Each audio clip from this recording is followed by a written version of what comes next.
lokola ntambo akongoloma solo alingi nde koboma opanza mpe koyiba bontango na ye tikali moke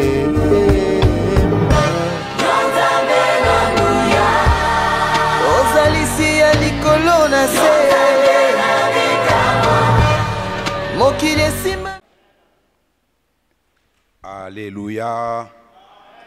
Amina. Gloire au nom de Jésus. Bien-aimés dans le Seigneur, une fois de plus, bonjour.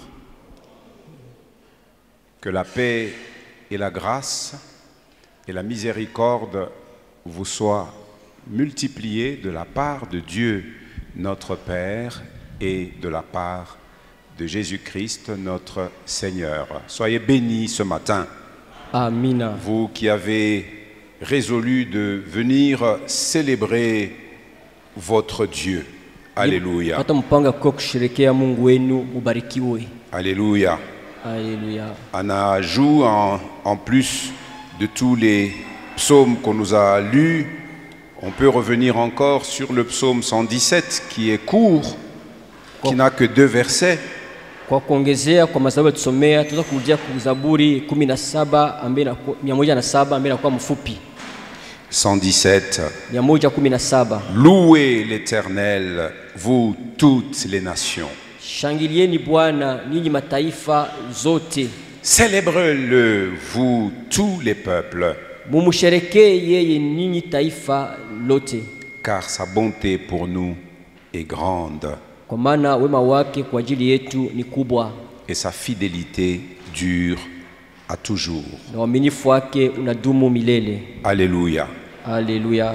J'ai remarqué que les 2 dimanches qui se suivent, nilitambua kama masiku ya Mungu mbili ambaye nafuatana, le Seigneur a dirigé les 2 présidents des cultes sur le même passage du psaume 46. Bwana aliongoza batangulizi mbili bakundi kwa ile Zaburi 16.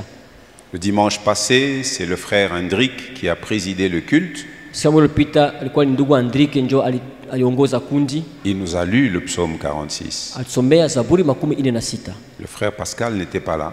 Ndugu Pascal asikuwa kiako. Et aujourd'hui, le Seigneur le ramène sur le même psaume. Leo Bwana anamrudisha tena kwa ile Zaburi moja. C'est-à-dire que le Seigneur qui lit dans nos cœurs, il sait que nous sommes en quête, nous sommes en recherche d'un refuge. Bwana anasoma katika mioyo yetu, anajua kama tuatafuta kimbilio, fasi ya kimbilio. Il sait que nous sommes en quête d'un appui. Sema anajua tuatafuta fasi ya kutegamia. Il sait que nous sommes en quête d'un secours. Anajua kama tuatafuta msaada. Notre Seigneur, il est un refuge. Bwana wetu anakuwa kimbilio. Il est l'appui qu'il nous faut.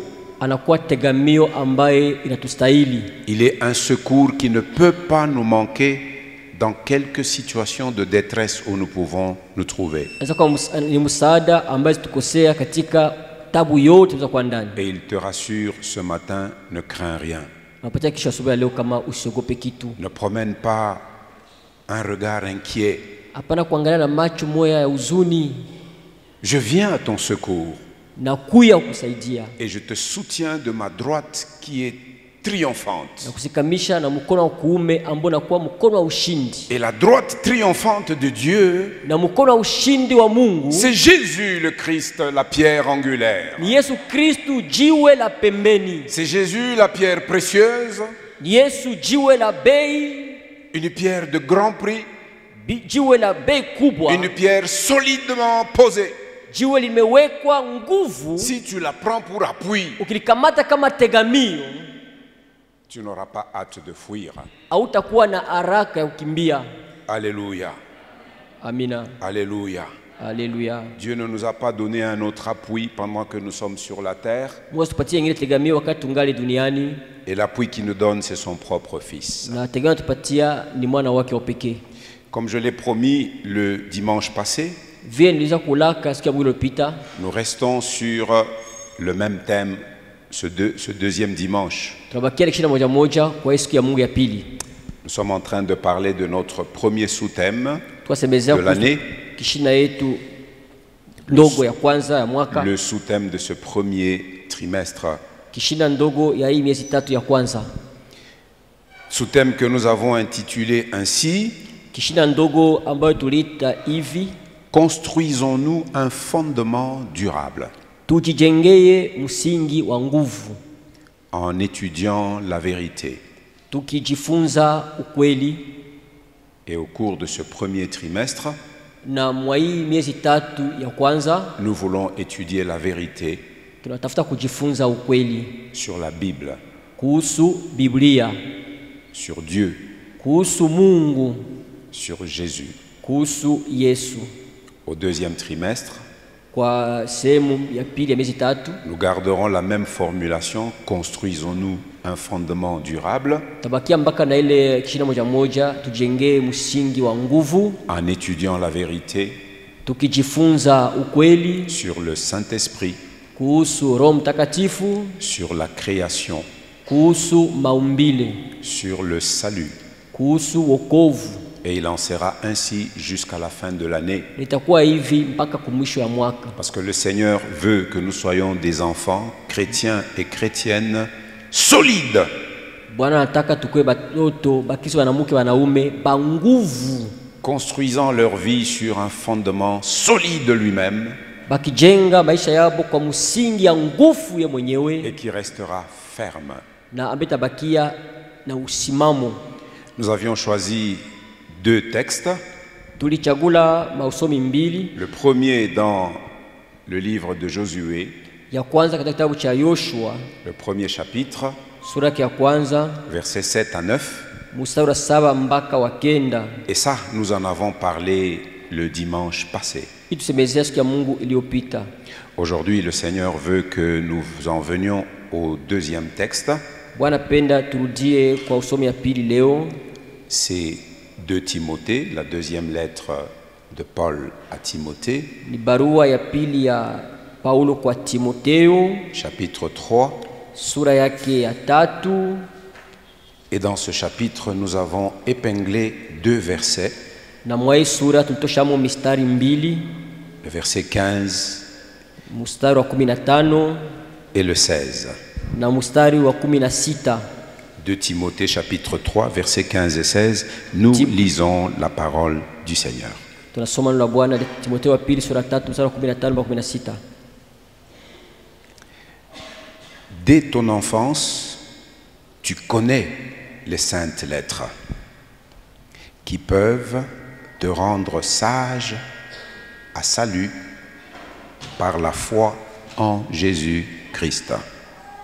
Verset 16. Toute écriture est inspirée de Dieu et utile pour enseigner, pour convaincre, pour corriger, pour instruire dans la justice. Alléluia. Tunasoma Le frère Paterne nous lit le même passage. ndio tunasoma na ya kuwa tangu utoto umejua maandiko matakatifu yanayoweza kukupatia akili hata upate wokovu kwa imani iliyo katika Kristo Yesu. Kila andiko limepewa na Mungu kwa kuongoza na linafaa kwa mafundisho na kwa kuonya watu juu ya makosa yao na kwa kuwaongoza na kwa mafundisho katika haki. Amen. Amen, amen. Amina. Pour ceux qui lisent la Bible ou même ceux qui ne la lisent pas, si vous en avez une en main, vous pouvez vous rendre compte que nous sommes en train de lire la deuxième lettre de Paul, c'est qu'il lui en avait écrit une première. Bali nasomaka Biblia na bali abana nayo mtaona kama tuko nasoma barua ya pili ya Paulo kwa Timotheo. Nikisema palikuwa barua ya kwanza. Pour cette deuxième lettre, Sasa kwa hii barua ya pili, Paul est emprisonné à Rome. Paulo banamufunga ku Roma. Il est en fin de sa carrière d'apôtre et de missionnaire de Jésus. Yuko mwisho ya kazi yake ya utume na misionari wa Yesu. Il s'adresse à Timothée que lui-même se plaît à appeler mon enfant bien-aimé. Anaandikia Timotheo ambaye peka anamuita mwanangu, mtoto wangu wa Ce kwanza. n'est pas un enfant qu'il a engendré avec une femme, Aina mtoto alizala na mwanamke, Parce que Paul a reçu de la part du Seigneur le don du célibat. Paulo alipokea toka Bwana ile zawadi ya kubakia bila kuoa, umbalaka. Paul est resté célibataire toute sa vie. Paulo alibakia bila bibi mwaka wote mzima. Et ça l'a rendu efficace et sélectif dans son appel et dans son ministère. Na ilimfanya na kuwa na nguvu na kuchagula katika wito wake na katika utumishi yake. Mais il a engendré beaucoup de fils et des filles spirituellement parlant. Lakini alizala bato banaume bamingi na banamuke mukiroho. Il est donc bon, Nikusema ni vema, quand bien même le Seigneur ne nous a pas donné des enfants physiques. ingawa Bwana tupatie batoto bakimwili. Le Seigneur veut que nous tous nous soyons féconds et que nous nous multiplions spirituellement. Bwana pia shibo tupate buzazi na tuzidishwe mukiroho. C'est la pensée première du Seigneur, même quand nous lisons le livre de Genèse. Inakuwa ni wazo ya kwanza ya Bwana tukisoma katika kitabu cha Mwanzo. Quand il a béni le premier couple au jardin, Wakati alibariki Joshi ya kwanza katika bustani, quand il a béni Adam et Ève, wakati alibariki Adamu na Hawa, il leur a dit, soyez féconds, aliwaambia muwe na uzazi, multipliez-vous muzidishwe et remplissez la terre. na mujaze dunia. Très souvent, nous nous limitons à l'aspect physique Mara mingi tunaishia de kwele hatua ya ces kimwili commandements. ya ile kuzala. Et on lit, Adam a eu un premier fils, Caïn. Atuambia Adamu alipata mtoto wa kwanza Il a eu Kaina, un enfant second, qui? Abel. mtoto wa pili nani? Abeli. Caïn a tué Abel.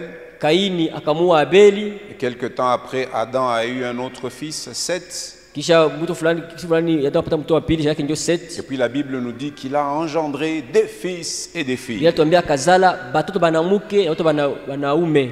Mais ce que le Seigneur voulait, Asa ile Bwana anataka, parce que sa pensée première, il voulait que la terre soit remplie des hommes et des femmes à son image, c'est-à-dire qui reflètent la nature de Dieu Waza et qui kwanza. reflètent les qualités de Dieu.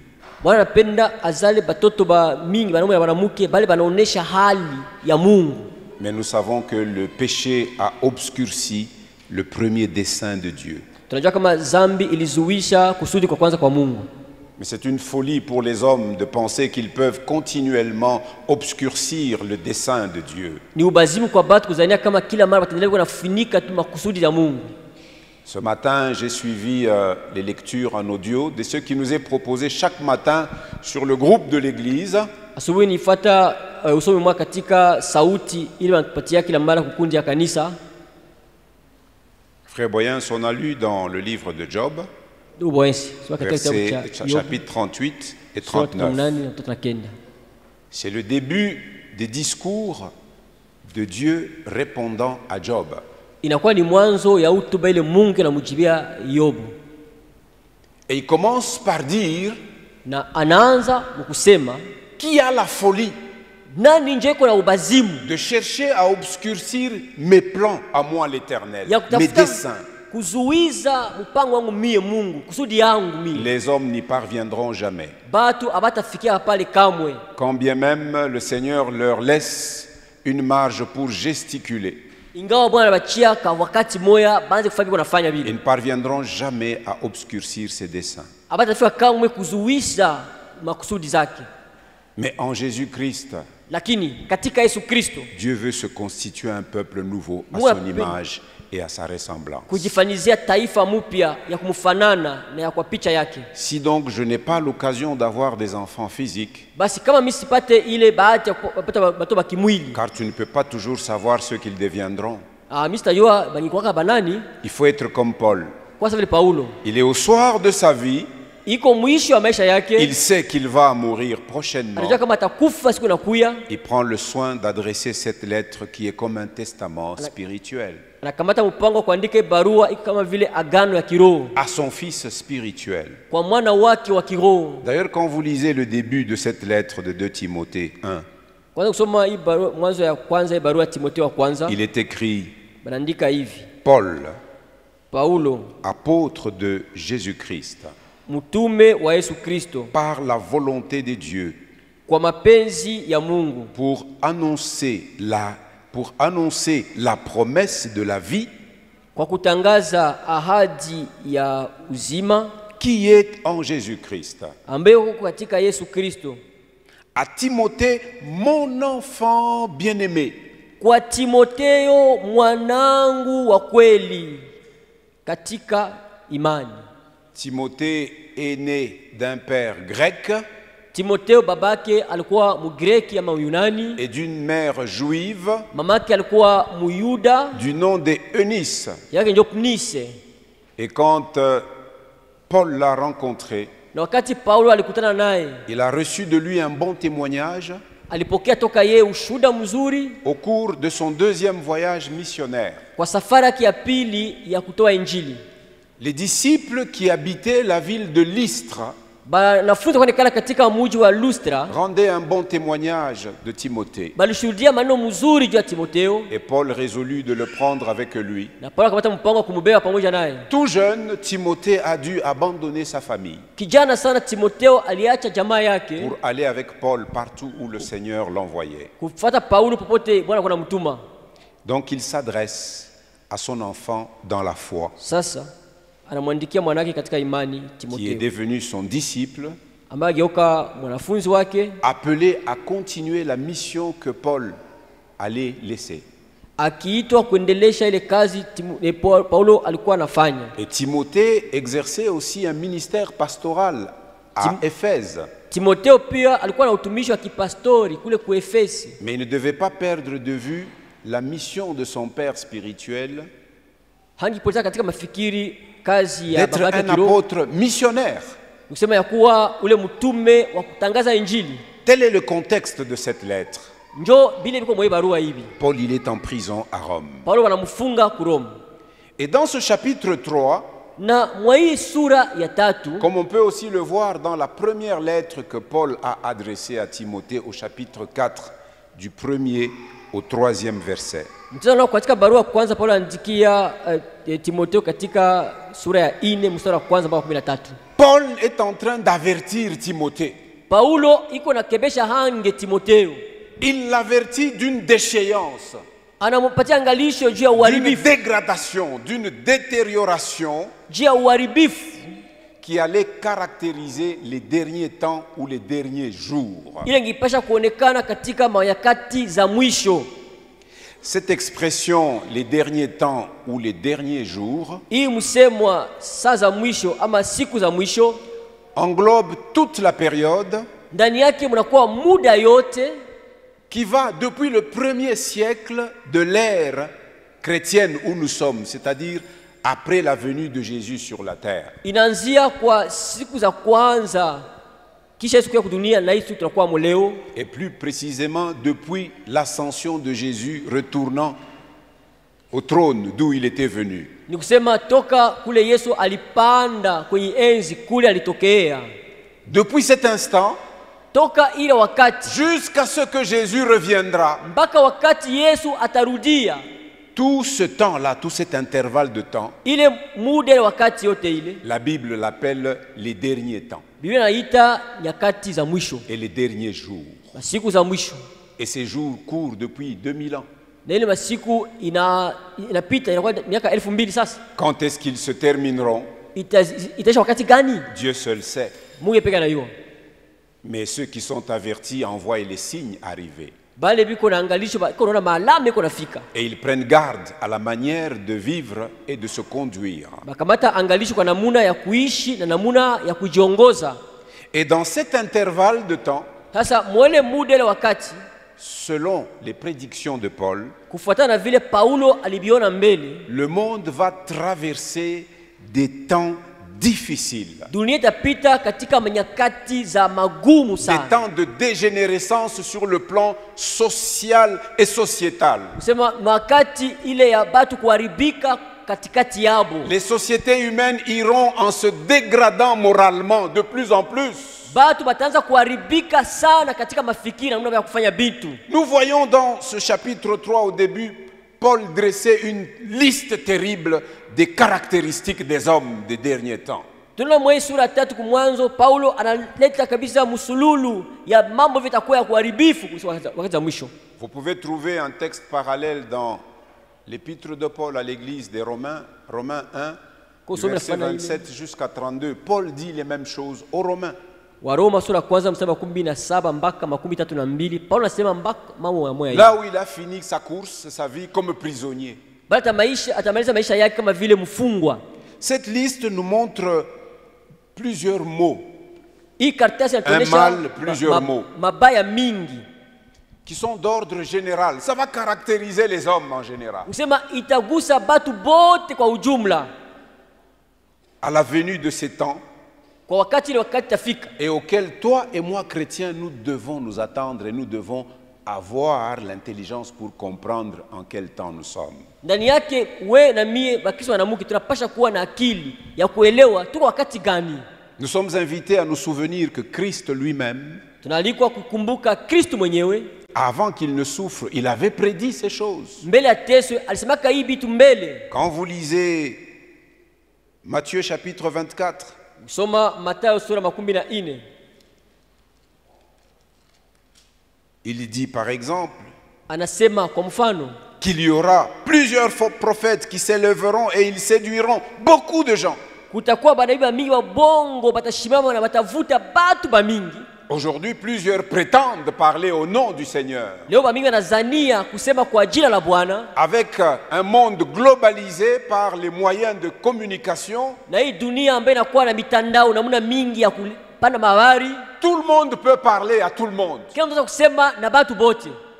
Regardez aujourd'hui sur les réseaux sociaux, Mwangalie leo kwa réseaux sociaux mitandao il hii. suffit que quelqu'un ait tenu un discours, Mtu mmoja aseme tu maneno il fulani, ait posté quelques images. anatia mapicha fulani. Regardez en bas le nombre de ceux qui ont visionné ces Angala- images ou qui ont suivi ces discours. Pale chini mwangalie bwingi ya batu balifuata ile misema na kuona ile mapicha biko wangapi.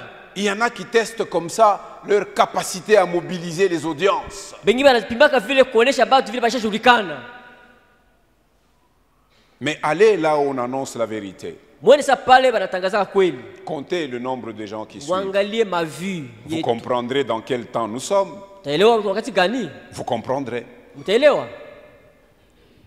Jésus dit dans Matthieu 24, Yesu anasema katika Mathayo 14, plusieurs faux prophètes s'élèveront banabii mingi babongo batashimama et ils séduiront beaucoup de gens. na kuvuta batu ba mingi.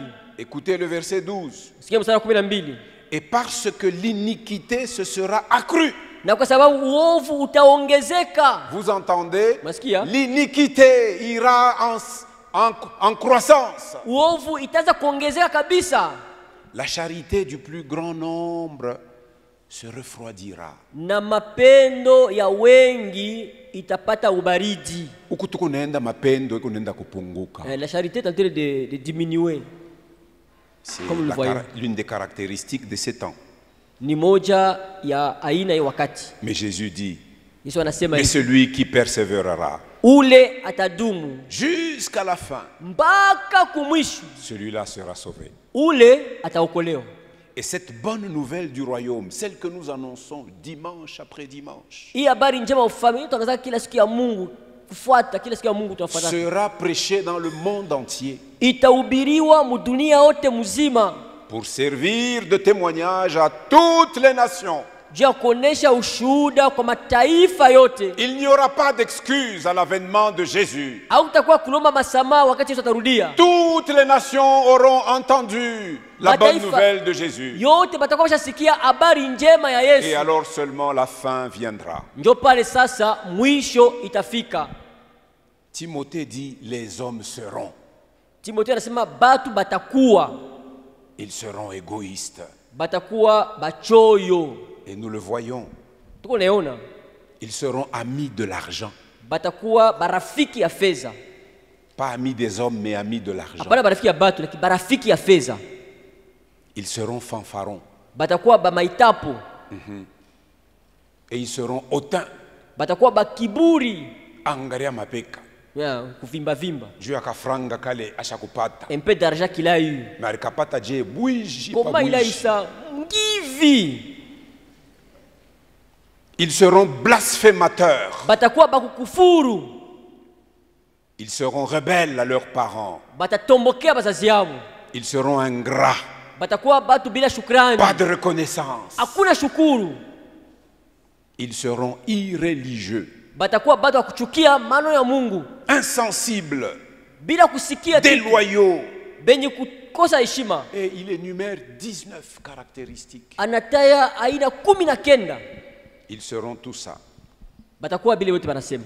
Et c'est dans ce contexte-là Ni mwene eneo ile que Timothée est invité, il est appelé par Paul, son père spirituel, ndio Timotheo analikwa kwa Paulo baba yake wa kiroho à prêcher selon la saine doctrine. kuhubiri kufuatana na mafundisho safi. Plusieurs prêches, Bengi kwa na hubiri. mais où est la saine doctrine? Asa mafundisho safi iko wapi? Où est-elle? Iko wapi?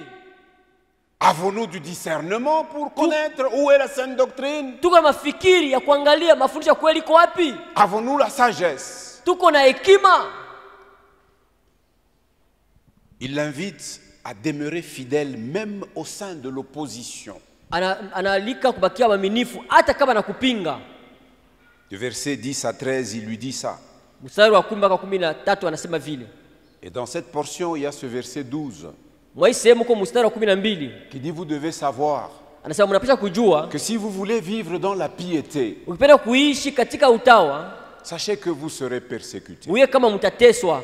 Le monde n'aime pas la piété. Dunia ipendake usawa. Le monde est caractérisé par l'impiété. Dunia hali yake ni bia mubaya tu. Et si toi tu veux te détacher de ce monde, Kama penda kutoka mu dunia, Jésus dit, Yesu anasema parce que vous n'êtes plus du monde, juu hamuna tena mu le dunia, monde vous haïra dunia itamichukia à cause de moi. kwa ajili yangu.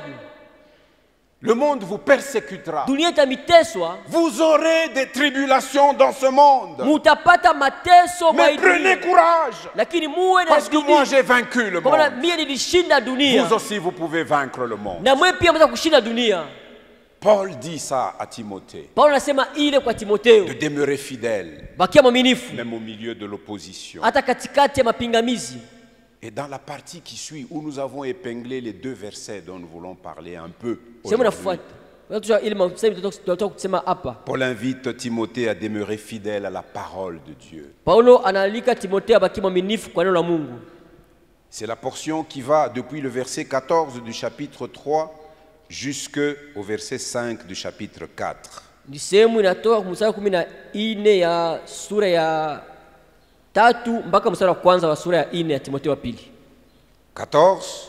14. Toi donc, Basi wewe demeure dans les choses que tu as apprises ukae katika maneno uliofundishwa et reconnues certaines, sachant de qui tu les as apprises. na utambue na kujua nani aliyekufundisha ayo. Paul incite donc ou exhorte Timothée Paulo anasugutisha Timotheo à rester ou à demeurer attaché abakie mwenye kutegamia à ce qu'il avait appris, kwa ile alifundishwa, sachant de qui il l'avait appris. akijua nani alimfundisha ayo. Déjà, dès le début de la lettre, Kwanza kumwanzo ya barua, vous savez, quand Paul est arrivé à Lystre, wakati Paulo alifika ku Listre, il a trouvé alikutana Timothée parmi les disciples. Timotheo katikati ya banafunzi. C'est que Timothée avait déjà appris quelque chose Timotheo akusha kupata kujifunza kitu fulani avant même que Paul ne le rencontre. mbele Paulo akutane naye. Paul lui dit que tu peux compter sur l'enseignement que tu as reçu, Paulo anamwambia kama unaweza kutumainia mafundisho ile ulipokea, car tu peux te fier à ceux qui ont été tes maîtres, kwa maana unapaswa kujitoa kwa bali balikuwa mwalimu yako, sachant de qui tu les as appris. ujue ulipata ile mafundisho kwa nani. Tous nous apprenons quelque chose de ceux qui nous ont précédés Sio tunafundisha kitu fulani kwa vitu walipatia kwa bali et qui ont tutangulia, été nos maîtres. Qui ont été nos maîtres. balikuwa mwalimu yetu. Moi, si je suis pasteur aujourd'hui, je ne suis pas le fruit d'une génération spontanée. Mie kama mchungaji leo siko matunda ya mtu alitokea tu mpaka hivi. Un jour, j'ai entendu l'évangile qui Siku moja m'appelait. nisiaka injili balipatiaka, Et j'en ai gardé la date, c'est le souvenir. na mimi nakumbuka ile tarehe nikumbusho. Ce fut un dimanche, Ilikuwa siku ya Mungu moya, 21 novembre tarehe 11 mwezi wa 11 1993. 1993. J'avais entendu l'évangile nikasikiaka injili de la bouche de celui qui était notre ancien pasteur. kwa kinywa yule alikuwa mchungaji wa zamani. Et ce jour-là, Na ile siku ile j'ai décidé d'ouvrir mon cœur nikamata mpango kufungula moyo wangu et de recevoir Jésus na kupokea Yesu comme mon sauveur personnel kama mwokozi wangu wa et upekee le Seigneur de ma vie. na Bwana. Depuis ce jour-là, j'ai commencé à marcher. Toka ile siku za Il y kutembea avait à mes côtés des frères pembeni kwa bandugu qui étaient plus avancés dans la marche avec le Seigneur. balikuwa bashatembea mbele sana kwa mwendo pamoja na Bwana. De la bouche de mon pasteur Toka binywa wachungaji yetu et de ces frères-là, na bale bandugu bale j'ai appris à marcher avec Jésus. nikajifunza kutembea na Yesu. Personne n'est une génération spontanée. Hakuna mtu alitokea mpaka tu Nous hivi. avons tous appris des maîtres qui nous ont Sisi wote précédés. tulifundisha kwa bale bali balitanguliaka. Alors, Paul lui dit ceci. Sasa Paulo anamwambia Je hivi, suis en train de parler de ces maîtres, les maîtres de Timothée. ninasema kwa wale balimu ba Timotheo, Il lui dit, dès ton enfance, anasema toka butoto wako. c'est le verset 15, Mstari wa 15, tu connais les saintes lettres. unajua maandiko matakatifu, Comment les avait-il connues? uliyajua namuna gani? À partir de sa grand-mère. Kupitia kambo yake mwanamke. Les grand-mères, vous avez du travail.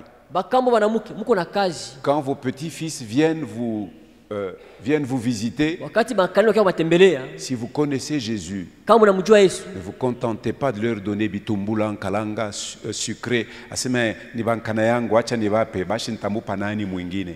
hapana kwa wakati kuwapatia mpaka vitumbula masikiri, aseme so mes petits fils. C'est pas mauvais, c'est pas mauvais de Haina leur donner mubaya à manger, de kuwapatia leur ile acheter nyumba, des vêtements. kuwauzia manguo, Mais inculquez-leur la parole du lakini Seigneur. mweke ndani yabo neno la Bwana. Inculquez-leur la parole du Seigneur. Uwachomeke neno la Bwana. Loïs a fait ce travail avec Timothée. Loisi alifanya ile kazi na Timotheo. Une femme juive pieuse.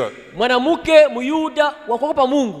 Elle avait d'abord instruit sa propre fille, Eunice. Alificha kwanza binti wake wa kwanza mwenzake wake Enisi. Eunice, la mère de Timothée. Ni Enisi mamake na Timotheo. Timothée était donc à l'école de deux femmes. Usema de piété. Timotheo alikuwa masomo ya banamuke bakuogopa Mungu. Sa grand-mère Kambo yake et sa propre mère. na mamake wa kumzala. Oh mère chrétienne, que faites-vous des occasions que le Seigneur vous donne? Mama Kristo mafaka nini kwa bahati Bwana anapatia? Vous vous contentez d'organiser les anniversaires de vos petits-fils, Mwani mpaka kutengeneza makumbukumbu ya kusherekea mais vous ne les appelez pas pour vous asseoir avec eux et leur parler de Jésus. Ambaite mkae pamoja nabo kuwasemezea kuhusu Yesu. Mais Timothée eut cette grâce. Timotheo alipata hii Sa neema. grand-mère Kambo yake mwanamke et sa propre mère na mamake wa kumzala lui ont communiqué l'amour des saintes lettres. Tu connais les saintes lettres de ton enfance. balimtangazia mapendo ya barua takatifu. Unajua barua takatifu toka butoto wako. Timothée était connecté aux saintes lettres Timotheo alichomekwa kwa barua parce que takatifu. sa grand-mère en connaissait la valeur Kwa maana kambo yake alikuwa anajua bei et parce yake. que sa mère en connaissait la valeur. Mamake alikuwa anajua bei yake. Alléluia. Amina. Et devenu jeune disciple, Wakati anageuka kijana mwanafunzi, Paul a pris la relève Paulo akachukua sasa kazi. car il l'a trouvé à Lystre et là, il l'a embarqué avec lui dans Dans son Lystre. cortège missionnaire. Désormais, Timothée allait avec lui partout. Akakamata Timotheo kumhudumia yake balikuwa naye, basi anza kutembea naye kila fasi. Timothée pouvait donc se fier à ses maîtres. Il avait des maîtres sûrs. Timotheo angejua kwa wale walimu wake bakweli, alikuwa nao bakweli. Si vous aimez vos enfants, Kama watoto mapenda watoto si wenu, vous aimez vos descendants, mkipenda bizazi vyenu, connectez-les à la parole de Dieu. ubachomeke kuneno la Ne Mungu. les connectez pas au monde. Usiwachomeke mudunia. Si vous laissez au monde le soin d'instruire vos enfants, Ukiacha dunia ianze kufundisha watoto eh wenu, bien, je vous dis, vous vous mordrez les doigts. nawaambia kama mtalia.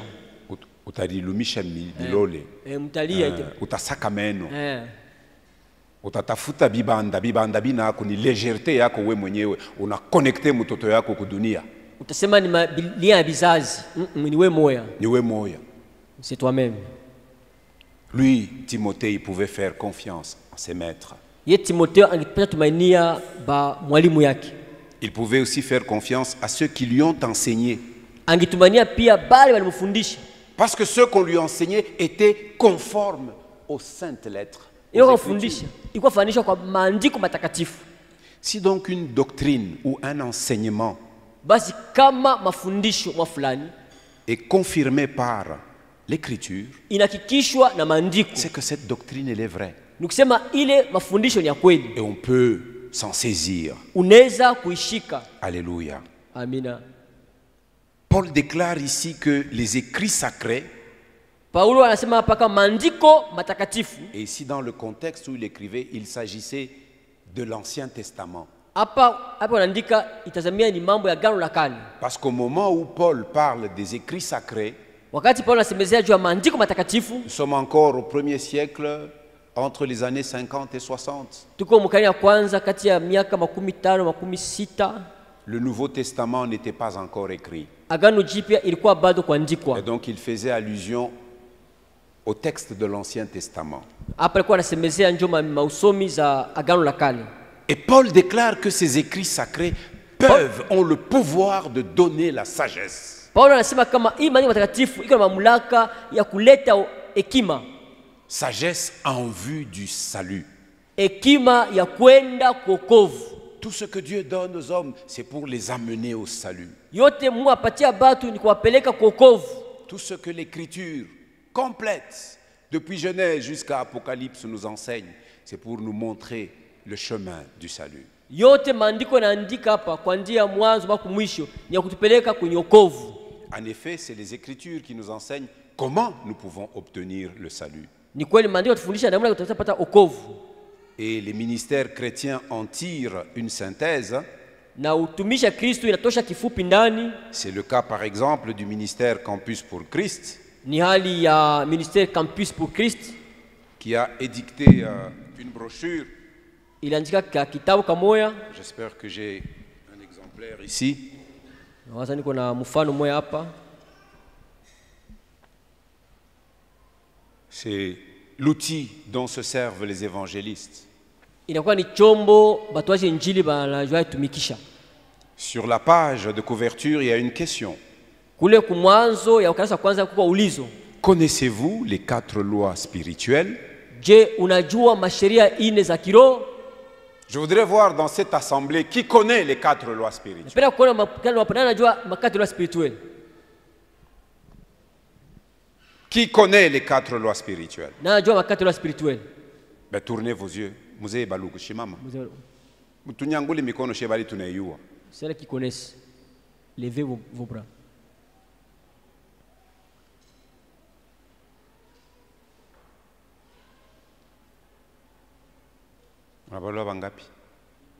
Une quinzaine. Hiyo kama ni 15 hivi Sur karibu. une assemblée de peut-être 300 personnes. Kwa kundi ya watu 300 na zaidi. Une quinzaine. Watu 15 tu. Tout ce qui est là-dedans est tiré de l'écriture. Yote kondani balitusha katika maandiko. Combien de fois avons-nous parlé de ça dans cette assemblée? Mara ngapi tusemezaka juu ya hii ndani ya hii kanisa? Combien de fois? Mara ngapi? Un nombre de fois innombrable. Mara nyingi kabisa hatuwezi kuhesabia. Connaissez-vous les 4 lois spirituelles? Mnajua sheria ine za kiroho? Cette brochure nous parle premièrement de l'amour de Dieu, c'est la première loi spirituelle. Kitabu inasemezea kwanza mapendo ya Mungu ndio sheria kwanza ile ya kiroho. Deuxièmement, elle nous parle de l'homme pécheur, c'est une loi spirituelle. Juu ya mtu mtenda dhambi inakuwa ni sheria ya kiroho. Troisièmement, Ya tatu, elle nous parle de la solution de Dieu au péché de l'homme. semezea juu ya jibu ya Mungu kwa dhambi ya mtu. C'est Jésus-Christ. Ni Yesu Kristo.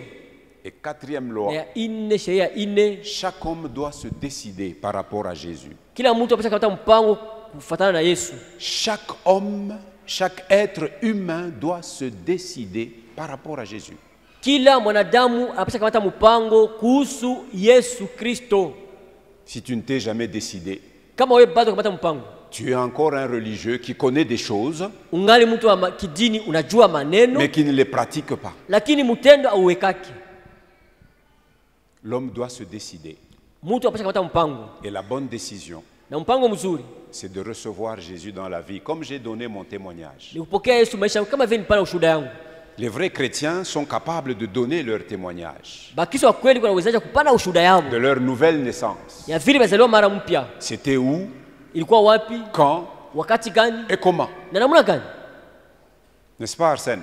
Haina vile. Nous recevons beaucoup de gens au bureau. Tunapokea watu wa mingi mofisi kule. Il y en a même qui veulent, quand ils viennent, ils veulent intégrer un groupe de service dans l'église. Ngia kia penda baingie mkundi moya kazi mkanisa.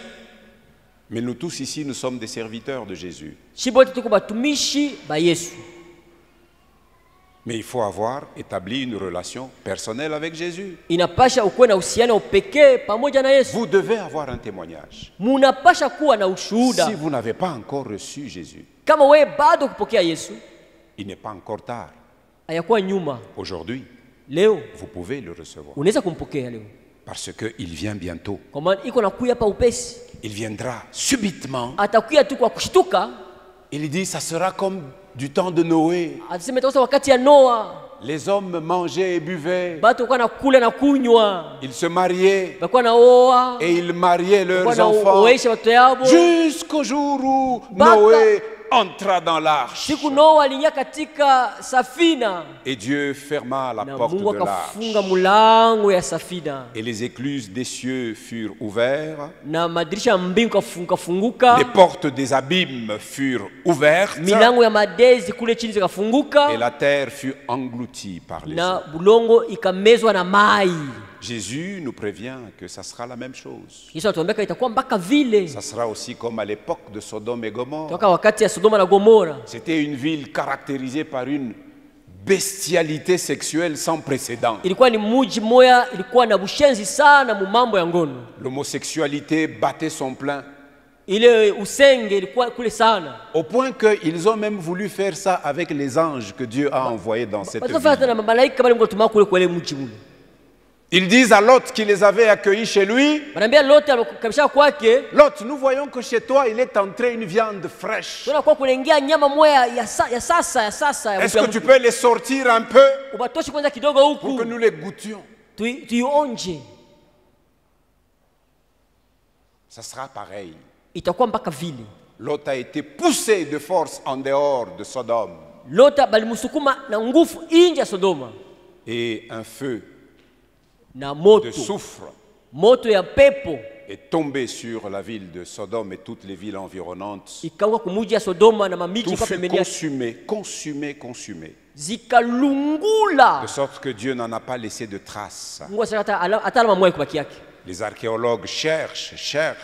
Tafuti batafuta Mais le Seigneur a dit, je vais effacer la mémoire Bwana akasema et le ndazimisha souvenir de ces akili. choses. Ile miji. Nous sommes dans ces temps où les hommes sont comme ça. Tuko mwe wakati batu washakuwa vile. Mais lui, Timothée, il connaissait les saintes lettres Lakini ye Timotheo alikuwa anajua barua takatifu. qui pouvaient lui communiquer la sagesse Ingeweza kumtangazia hekima. pour l'amener au salut. Jua kumpeleka kwa kuokovu.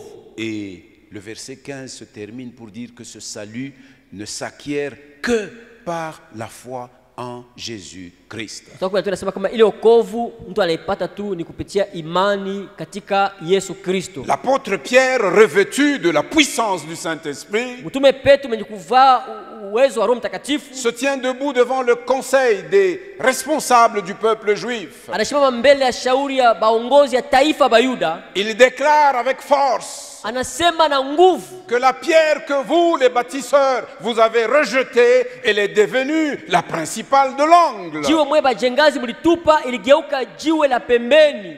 Vous avez rejeté Jésus de Nazareth. Mulimutupa Yesu wa Nazareti, Vous l'avez mis à mort. mulimuua, Mais Dieu l'a ressuscité. Mungu alimfufula. Parce que Dieu le reconnaît comme le seul juste. Ndio Mungu atambua kama mwenye haki pekee. Il n'y a de salut en aucun autre. Hakuna wokovu ndani Il mwingine, n'y a pas un autre nom hakuna ingine jina qui a été donné parmi les hommes ambaye ilipewa katikati ya watu par lesquels un homme, tous les hommes peuvent obtenir le salut. kupitia ayo mtu au batu bote waweza kupata wokovu. Telle est la substance du verset 15 Sasa tungo ya mstari wa 15 ni gani? qui nous accompagne au cours de ce premier trimestre. Yatusindikiza kwa hii miezi tatu ya kwanza. Le verset 16. Mstari wa 16. Toute écriture Andiko, kila andiko est inspirée de Dieu linasukumwa na Mungu, et utile ya lazima pour enseigner, kwa kufundisha, pour convaincre, kwa kuhakikisha, pour corriger, kwa kunyorosha, pour instruire kwa dans kufundisha la justice. katika haki. Ah, ce verset 16 de 2 Timothée chapitre 3 Hii mstari 16 ya Timotheo wa pili sura ya 3 est l'un des versets les plus importants ni moja ya de mistari l'écriture, ya lazima ya maandiko de toute la Bible. ya Biblia yote mzima. Toute écriture, Andiko yote, c'est-à-dire chaque verset de la Bible, kusema kila mstari ya Biblia de l'Ancien Testament comme Ya- du Nouveau Testament, ya Agano la Kale kama ya Agano la sasa a été écrit iliandikwa sous l'inspiration et les directives de Dieu. chini ya sukumo na uongozaji wa Mungu. L'apôtre Pierre, Mtume Petro qui a marché avec Jésus, ambaye alitembea na Yesu dit la même chose. anasema vile vile. Nous voyons 2 Pierre, Tunaona Petro wa pili le premier chapitre. sura ya kwanza. Lisons 2 Pierre. Some Petro wa pili. 2 Pierre, le premier chapitre. Petro wa pili sura ya kwanza. Versets 20 et 21. Mstari 12 na 21. Sachant tout d'abord vous-même qu'aucune prophétie de l'Écriture ne peut être un objet d'interprétation particulière. Mukijua neno hili kwanza ya kwamba hakuna andiko ambayo unaweza kuifasiria katika upekee. Car ce n'est pas par une volonté d'homme qu'une prophétie a jamais été apportée. Kwa maana aina kwa mapenzi ya mtu ndiyo unabii unaweza kuletwa, Mais c'est poussé par le Saint-Esprit que les hommes ont parlé de la part de Dieu. ni kusukumwa na Roho Mtakatifu ndiyo watu walisema toka Mungu.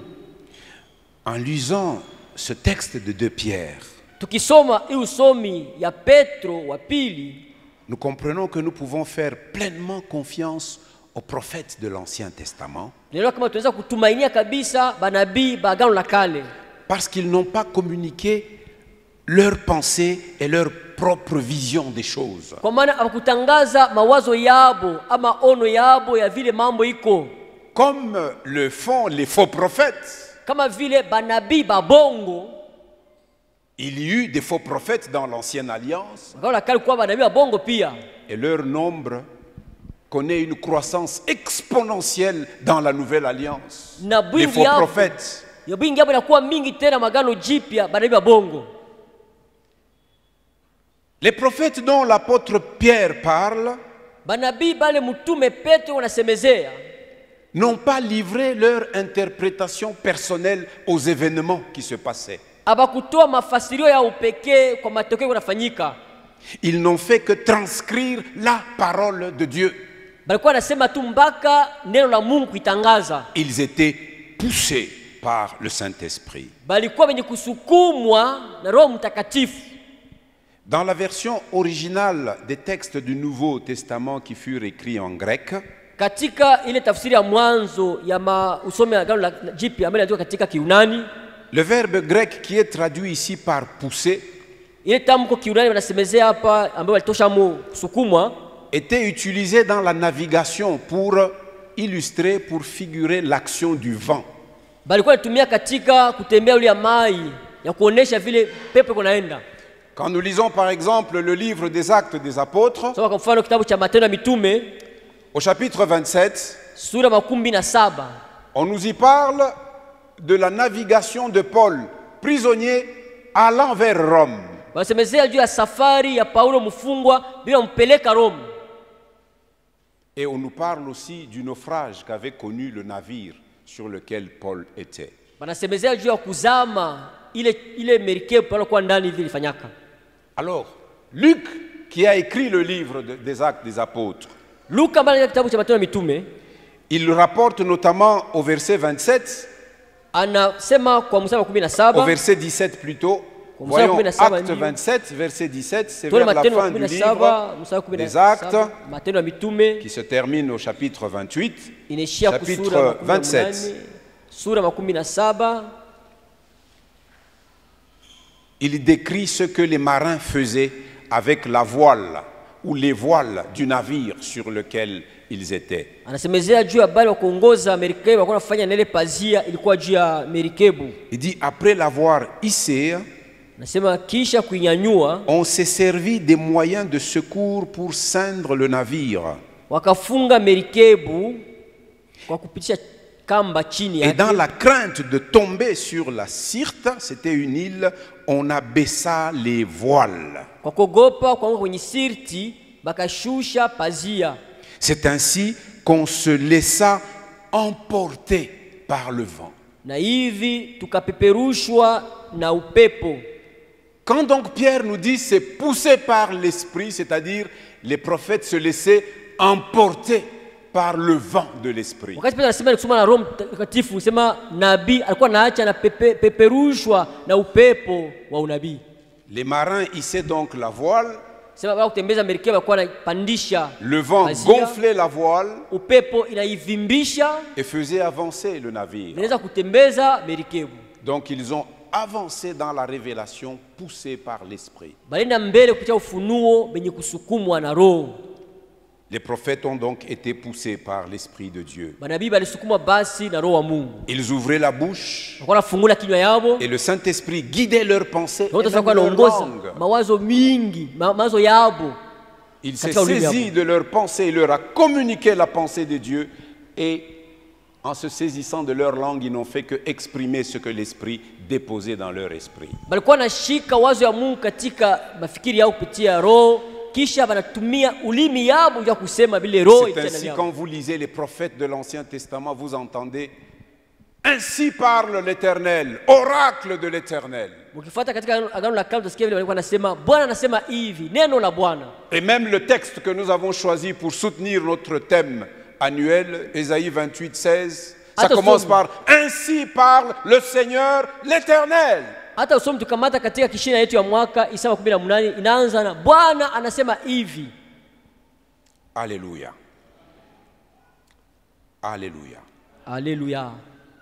Nous pouvons donc avoir une entière certitude Tunaweza kuwa basi na hakikisho yote que chaque verset de la Bible est parole de Dieu, kama kila mstari wa Biblia ni neno la Mungu.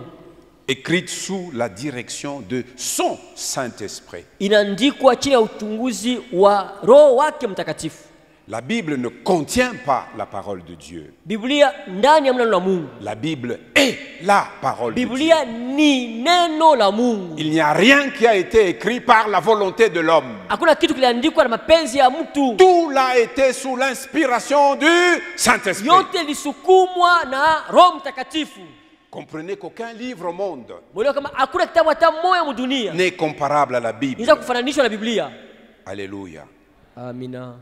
Ceux qui viennent en semaine, nous sommes en train de poser les jalons sur l'étude de la Bible. Bale bakia mjuma tuko natia misingi juu ya mafundisho ya Et Biblia. nous allons continuer aussi cette semaine. Tutaendelea pia tena hii juma. Et comme nous aurons 2 jours fériés, Vitakuwa na siku mbili hakuna je makazi. vais en parler dans les annonces, nous allons modifier un peu le temps Tutatengeneza kwanza wakati pour terminer à 18h et avoir le temps de rentrer chez nous. Mais nous voulons poursuivre cette étude sur la Bible. wakati ya kuja kwa milango yetu tutapenda kuendelesha mafundisho ya Biblia. Souvenez-vous de notre sous-thème.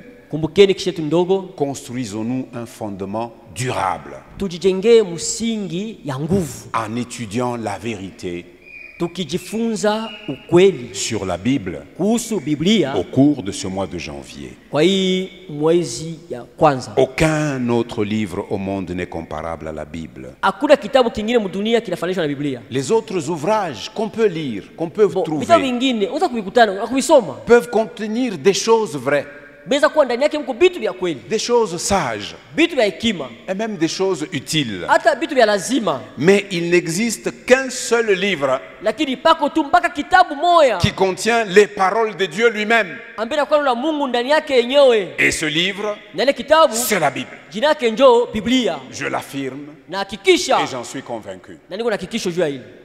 Est-ce que tu en es convaincu? Una hakikisho ya Qui hili? est convaincu Na de niko na ça? hakikisho juu ya hili. Alléluia. Ah, gloire au Seigneur. Il y en a qui ne le sont pas. Kwa bale hapana hakikisho. Et je le sais.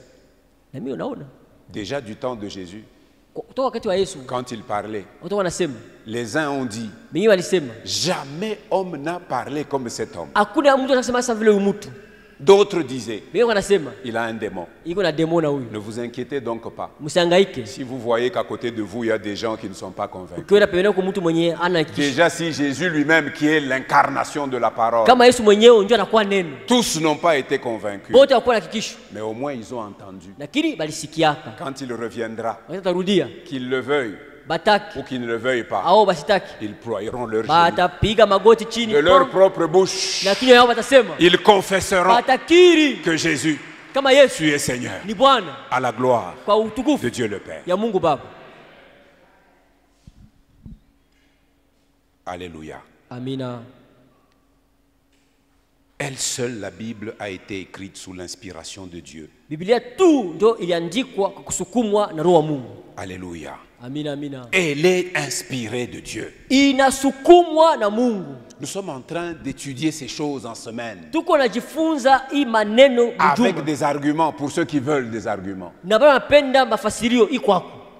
Vous savez, la Bible est attaquée depuis autant de siècles. Biblia imesha kushambulia toka miaka mingi. Il y en a même qui prédisaient sa disparition. Leo wanasema hii itapotea. Vous connaissez le grand auteur français Voltaire. Mnajua ule mwandishi Voltaire ule. Les gens qui aiment les lettres ont lu Voltaire. Bale fundaka literaire, basomaka. Voltaire disait dans les 50 prochaines années, Leo wanasema kumiaka 15 kunakuya kumbele. le christianisme sera une religion morte. Ukisiani itakuwa dini ya kufa. Mais vous connaissez la petite histoire. Mnajua historia kidogo. Voltaire a vécu en Suisse, Voltaire aliishi ku Suisse, à Genève notamment, ku Genève. la ville qui abrite beaucoup des agences du système des Nations Unies. Muli ndio mko vitu mingi vya ONU. Quand il est mort, Wakati alikufaka, eh bien, la maison qu'habitait Voltaire sasa mule nyumba alikuwa anikalia fut un dépôt ikakuwa depot. rempli de Bibles Mlikuwa Biblia mingi destinées à être distribuées dans le monde entier. ile wanapasha kugabulia mtu yote mzima. Lui qui prédisait la disparition de la Bible, Yeye alikuwa anasema kama Biblia itapotea. lui, il était Yeye disparu, alikuwa hivyo. mais la Bible, Lakini Biblia elle a subsisté. yeye alipotea, Elle lakini Biblia subsistera. ilibakia. Na itabakia mpaka. Elle subsistera. Itabakiaka Et mpaka. elle subsistera encore. Itabakia tena. Toi et moi, nous allons passer. Wewe na mimi tutapita. Une autre génération Jengi viendra. itakuya. Elle trouvera la même Bakutana Bible. mpaka Biblia imwamua hii. Elle ne change pas. Haitabadilika. Elle ne vieillit pas. Haizeekaki. Parce qu'elle est esprit Juu ni roho et elle est vie. na ni uzima. Jésus dit, Yesu anasema, le ciel que vous voyez, hii mbingu mnaona hii il passera. itapita. La terre Hii dunia sur hii. laquelle nous nous tenons. Hii tunasema Et yule. nabantu wanavimba sema enda majunda. Ayo, anatembea na fiere yote hapa kwa Hii dunia. bulongo itapita. Ça va passer aussi. Mais la parole de Lakini Dieu, neno ya Mungu elle demeure inabakia éternellement. milele. Alléluia. Amina. Et parce qu'elle est la parole de Dieu, Sababu ni neno la Mungu, la Bible est utile. Biblia ni ya lazima. Paul voulait dire à Timothée que dans tous les aspects de ton ministère, cette parole te sera utile. Paulo atambia Timotheo kwa mahali yote ya utumishi wako, hii neno itakuwa lazima kwako. Dans tous les aspects de mon ministère, Mambo yote ya utumishi wangu, cette parole m'est utile. hii neno ni lazima kwangu. Dans tous les aspects de ton ministère, Hali yote ya utumishi cette yako, parole t'est utile. hii neno ni lazima kwako. Alléluia. Amina. Pour premièrement enseigner, Kwanza juu ya kufundisha c'est-à-dire ni kusema instruire les croyants dans les vérités de Dieu. ni kusema kufundisha waaminifu katika ukweli ya Mungu. C'est pourquoi l'Église de Jésus-Christ, nous nous appliquons à l'enseignement biblique. Ndio maana kanisa Yesu Kristo tunajiweka katika mafundisho ya Biblia. Que vous veniez à 2 ou à 3, moi j'y mets le même sérieux. Mko wawili au watatu mpaka na heshima yote ninafundisha mimi. Même si vous ne voulez pas venir, ce n'est Hata pas mon upeni problème. mkuye, haina mambo yangu. Mais je vous avertis Naambia et je angalisho. vous exhorte, venez, Nasuluhisha mkuye. écoutez les vérités bibliques. Usikie maukweli ya Biblia. Même que vous veniez à 30, Hata kama 13, à 300, à 400, 400 400 ou à 2, au wawili. moi c'est l'appel que j'ai reçu. Mimi ndio wito nilipokea J'y mimi. mets le même sérieux. Nafundisha mpaka vile nafundishaka tu. Et je crois que ceux qui viennent en semaine, ils Ça- voient. Je Bon, commence bon, souvent calmement, Na ndio mpaka pole pole wao nafundisha parce que lwa. c'est ça ma nature. Ndio hali yangu ya kufundisha Mais pole kama pole. binanibamba, minapanda. Si ça Pour marteler. Ndio kutia mkazo. Pour appuyer sur certaines Ndio choses, kutegamia bila nilisema. nous devons enseigner Tunapaswa kufundisha les vérités de Dieu maukweli za Mungu à partir de la Bible. kupitia Biblia. Deuxièmement, Ya pili, pour convaincre. ja kuhakikisha. On amène par l'écoute de cette parole la conviction de péché. Banaleta kusikia neno hakikisho ya dhambi. Paul écrivant toujours à Timothée, Paulo andika tu kwa Timotheo. dans sa première lettre, à Timothée, chapitre 5, Timotheo kwa sura ya kwanza, verset 20. mstari wa 12. Écoutez ce qu'il leur dit. Sikia vile 1 anawaambia. Timothée 5, 20. Timotheo kwanza 5:12. Ceux qui pêchent, Wale watenda dhambi reprends-les devant tous. wamakie mbele ya wote. Mwanashikia, c'est vérité ya maneno ya Mungu. Reprends-les devant tous. Nisema wamakie mbele ya wote. Comme Pierre avait repris Ananias Vile Paulo za et sa femme kumakia. Saphira devant tous. Petro za makia Anania na Safira mbele ya watu wote. Pourquoi? Jua nini? Afin que les autres aussi éprouvent de la crainte. Ili bengine bapate woga. Vous savez, dans l'église primitive, Unao kanisa ya mwanzo, quand Saphira et sa femme wakati Safira na Anania voulaient faire un jeu de main, un jeu de vilain, watafanya mambo moya ya ujanja, l'apôtre Pierre les a repris. mtume Petro Et ils akabamakia sont tombés raides morts. na bakakufa. Il est écrit dans Acte 5 Ndio katika Matendo 5 qu'une grande crainte s'empara. boga kubwa ikabamba. Donc ne dites pas, ah, pasteur, on a taillé bantu ba manzambi, mumacho ya bantu bote. Mais Mais c'est comment ça le l'écriture. pasteur peut citer déjà les péchés devant les Si tout vous le monde? voulez que les autres craignent, reprenez les pécheurs. Wapenda batu baogope bengine, Reprends-les devant tous wamakie mbele ya wote avec la parole de Dieu. na neno la Mungu. Et dans la deuxième lettre que nous étions en train de lire au chapitre 4, verset 2, Barua Petro wasoma sura ya 2 Timothée 4, 2, Timotheo wa pili 4:2. il lui dit, prêche la parole, Anasema ubiri neno, insiste en toute occasion, favorable ou non, uwe tayari wakati unaofaa wala hapana, reprends, amakia, censure, kemea, exhorte, onya avec douceur kwa uvumilivu et en instruisant. wote na mafundisho. Cette parole ici, Hii neno hii c'est ça notre fouet. ndio fimbo yetu hii. Moi, je fouette avec cette Mimi parole. napigaga fimbo na hii neno hii. Alléluia. Amina. J'instruis avec cette parole. Nafundisha na hii neno, J'encourage avec cette parole. natia moyo kwa neno, J'édifie avec cette parole. najenga na hii neno, Mais je fouette aussi napiga avec pia cette parole. na hii neno tu. Alléluia. Alléluia. Paul était en train de dire que dans tous les aspects de ton ministère, Timothée, sache que cette parole va te servir. Paulo alikuwa anafundisha kama mwali yote ya utumishi wako Timotheo, jua kama hii neno itakusaidia. Elle est utile aussi pour corriger, Na ni lazima pia ya kwa kunyolosha, pour redresser juu ya kunyolosha ceux qui étaient dans l'erreur. bali kwa mkosa. Plusieurs sont dans l'erreur, Bengi katika makosa. mais nous ne pouvons les redresser qu'avec la parole. Jua de kwa Dieu. nyolosha ni mpaka na neno hii. Quand je te vois aller sur un chemin, je vais te dire, écoute mon frère, écoute ma soeur, écoute ce que la parole dit. Utala munjia wa fulani kwambia ndugu dada sikia vile unasema. Si tu m'écoutes, Kama unanisikia, je t'aurai gagné. ndakuvuta. Mais si tu ne m'écoutes pas, Kama unisikie, j'appelle un ou deux frères, Naita selon la wandugu wawili recommandation watatu. biblique. Nous te reprenons encore. tunakuamakia pia Si tena. tu nous écoutes, Kama nous unatusikia, t'aurons gagné. tunaweza kubeba. Mais si tu ne nous écoutes Kama pas, utusikie, toute l'église te prendra. kazi yote mzima. Mais si tu tunakuamakia. n'écoutes pas l'église, Kama usikie kanisa, La parole nous donne la directive. Nous te considérerons comme un païen. neno tuambia vile tutafanya, wote usa mpagani mbele yetu. Tu ne peux pas prétendre être un chrétien, Hawezi kuzania kama kwa Mkristo mais tu ne conformes pas ta vie au modèle de Christ. na ufanishe maisha yako kwa mfano wa Kristo. Nous avons la parole Tuko na neno pour corriger et redresser ceux qui sont dans l'erreur. jua kunyolosha bali katika makosa. Et elle est utile aussi pour instruire. Lazima pia kwa kufundisha. En grec, instruire, ça vient du mot paideian.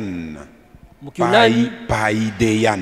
pailiani, Paideian. Asamba hapana sema neneana. Paideian. paideani. Voilà. Paideian.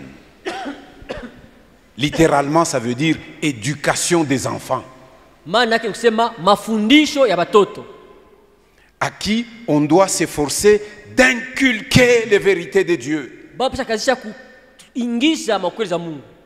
Moïse disait dans Deutéronome que nous avions lu le dimanche passé, Mungu sasa katika kumela Torah tusoma katika siku ya Mungu iliyopita,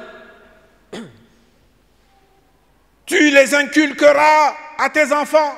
utaifundisha watoto yako Ces paroles que je t'ai laissées par écrit, inculque-les à ili tes nakupatia enfants. katika maandiko uingize watoto yako. On va instruire dans la justice, Tafundisha katika haki, c'est-à-dire guider les nouveaux croyants dans les voies de Dieu. kuongoza waminifu ba sasa katika manjia za Mungu. Voilà la substance du verset 16. Ile njo tungo ya kumstari wa 16. Alors je termine Sasa mimi namaliza. par le verset 17. Mstari wa 17. Ainsi donc, Hivi basi par l'écriture, kupitia maandiko l'homme de Dieu, mtu wa Mungu, c'est-à-dire ni kusema celui qui doit diriger les autres. unapaswa kuongoza wengine. Et nous comprenons aujourd'hui même la femme de Dieu.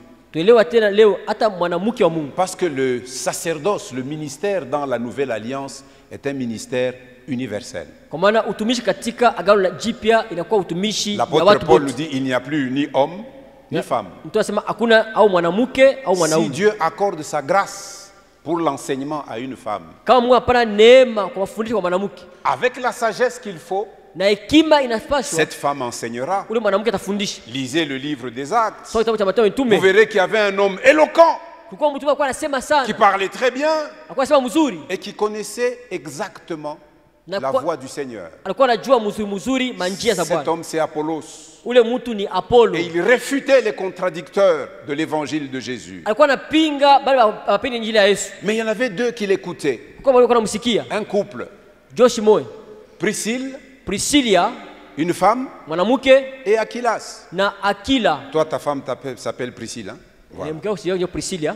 Priscille et Aquilas. Priscilla na Akila. Ils ont suivi attentivement Bali la fata- prêche, la prédication de Apollos. Balifuataka na usikilivu mzima mahubiri ya Apollo. Ils se sont regardés et dit qu'est-ce que tu en penses? Bakaangalia wakasema unasema Il nini? dit oui, il prêche bien. Ndio unahubiri mzuri, Il prêche bien. anahubiri mzuri. Et puis, Kisha je crois que Priscille faisait comme ça. sasa pia wanafanya mpaka hivi. Alors Aquilas asema Dieu ni unafanya kitu Akasema hivi. poa tifesa. Sema bon, eko nahubiri bien. Ah, il prêche bien. Lakini kuna Mais- mkosa kakintu kaloko. Il manque quelque chose. Sasa tufanye je? On fait comment? Sasa tumuite kwetu kunyumba. Qu'on appelle chez nous à la maison. Ils ont appelé chez eux à la maison Bakamuita kwa kumilango. Apollos. Apollo. Ils lui ont alors exposé plus exactement Bakamufasiria na msimamo yote la voix du Seigneur. njia la Bwana. Et comme il savait qu'il avait un appel pour prêcher, Vile kujua alikuwa na mwito wa on lui a kufundisha. ajouté ce qui lui manquait. Bakamuongezea ilikuwa na Et mkosi. c'était un couple, Ilikuwa ni Josh, homme et femme. bibi na bwana. Vous avez entendu Mnasikia? que Timothée Kama Timotheo avait d'abord un premier dépôt, alikuwa na akiba de deux kwanza femmes, ya mwanamke wawili. sa grand-mère Kambo yake mwanamke et sa mère. na mamake. Alléluia. Amina. L'homme de Dieu, Mtu wa Mungu entre parenthèses, femme de Dieu, au mwanamke wa Mungu c'est-à-dire celui qui doit diriger les autres, unapaswa kuongoza wengine. est rendu accompli. Verset 17, afin que l'homme de Dieu soit accompli. Ili mtu wa Mungu awe mkamilifu. Souvenez-vous, le trimestre qui vient de se passer, nous disions, tout disciple accompli sera Mkeni comme tunasema, son maître. Mwanafunzi wa kueneana atakuwa kama vile mwalimu wake. C'est-à-dire ou soit complet, Nisema wa kueneana, capable, mwenye uwezaji, compétent, mwenye kujua, dans le sens qu'il est à mesure de répondre à toutes les exigences auxquelles il est exposé. vile anaweza kujibia kwa maagizo yote ile kwa mbele yake. Approchons-nous donc de la parole de Dieu, mes frères, mes sœurs. Bandugu, tukaribie neno la Mungu, ndugu na dada. Nous allons nous construire un fondement durable. Tutajijengea msingi ya nguvu. Approchons-nous de la parole. Tukaribie neno. Nous pouvons nous construire un fondement durable. Tutaweza kujengea msingi ya nguvu. Car Christ revient bientôt. Kwa maana Kristo anakuja upesi. Inclinons-nous dans la prière. Tuiname katika maombi.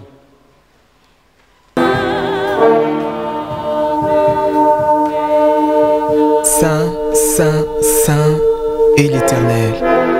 La terre et les cieux sont remplis de sa gloire. Saint, Saint, Saint est l'Éternel. La terre et les cieux sont remplis de sa gloire. Saint, Saint, Saint est l'Éternel. La terre et les cieux sont remplis de sa gloire. Alléluia!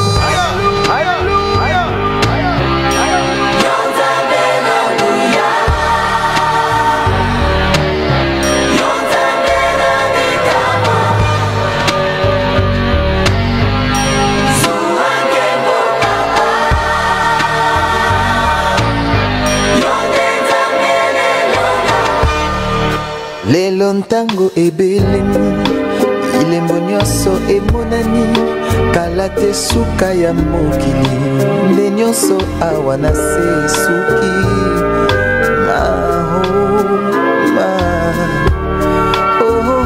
Yawe papa Mungu natondi na nkanda lokola ntambo akongoloma solo alingi nde koboma opanza pe koyiba ontango na ye tikali moke